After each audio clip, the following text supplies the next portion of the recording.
গাজওয়াতুল হিন্দ ইসলামের ইতিহাসে এক বিশেষ স্থান দখল করে আছে। এই যুদ্ধ সম্পর্কে অনেক হাদিসে উল্লেখ করা হয়েছে, যা মুফাসসির ও ঐতিহাসিকদের মধ্যে আলোচনার বিষয়বস্তু। ভারতবর্ষের মুসলিম ইতিহাসে এই যুদ্ধের বিশেষ গুরুত্ব রয়েছে। পৃথিবীতে সবচেয়ে বড় যে ধর্মযুদ্ধ হবে সেটাই হলো গাজওয়াতুল হিন্দ তথা হিন্দুস্থানের যুদ্ধ, যা ভারতবর্ষে হিন্দুদের সাথে মুসলমানদের ধর্মযুদ্ধ সংঘটিত হবে। এই যুদ্ধে নিশ্চিতভাবে মুসলমানদের বিজয় হবে।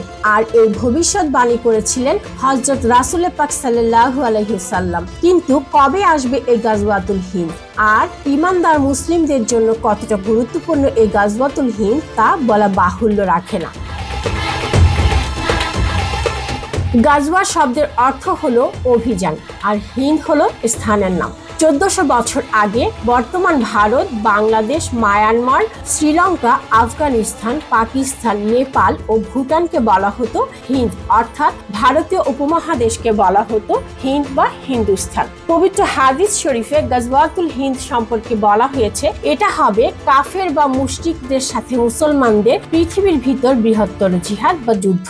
এই যুদ্ধে হিন্দুস্তানের মোট মুসলিমদের 1/3 শহীদ হবে, আরেক অংশ পালিয়ে যাবে, আর শেষ অংশ জিহাদ চালিয়ে যাবে এবং চূড়ান্ত বিজয় লাভ করবে। মুসলমানদের নিশ্চিত জয় হবে, কিন্তু এটা এতটাই ভয়াবহ হবে যে হয়তো অল্প কিছু সংখ্যক মুসলিমই বেঁচে থাকবেন বিজয়ের খোশ আমদেদ করার জন্য। অন্য বর্ণনায় আছে, গাজওয়াতুল হিন্দ হিন্দুস্তানের চূড়ান্ত যুদ্ধ। রাসূল সাল্লাল্লাহু আলাইহি ওয়াসাল্লাম একদিন পূর্ব দিকে তাকিয়ে বড় বড় নিঃশ্বাস নিচ্ছিলেন। এমন সময় এক সাহাবী রাসূল সাল্লাল্লাহু আলাইহি ওয়াসাল্লামকে জিজ্ঞেস করলেন, ইয়া রাসূলুল্লাহ, আপনি এমন করছেন কেন? রাসূল সাল্লাল্লাহু আলাইহি ওয়াসাল্লাম বললেন, আমি পূর্ব দিকে বিজয়ের গন্ধ পাচ্ছি।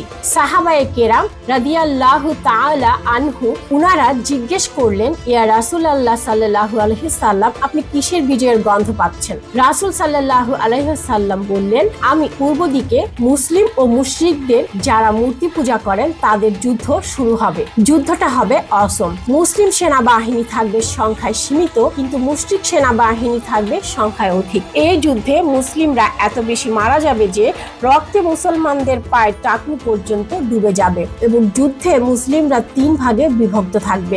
এক ভাগ বিশাল মুশরিক বাহিনী দেখে ভয় পালিয়ে যাবে, তারাই হলো জাহান্নামী। আর এক ভাগ সবাই যুদ্ধে শহীদ হবেন। শেষ ভাগ আল্লাহর উপর ভরসা করে যুদ্ধ চালিয়ে যাবে এবং শেষ পর্যন্ত জয়লাভ করবেন। দয়াল নবী রাসূল পাক সাল্লাল্লাহু আলাইহি ওয়াসাল্লাম বলেন, এই যুদ্ধ বদর যুদ্ধের সমতুল্য।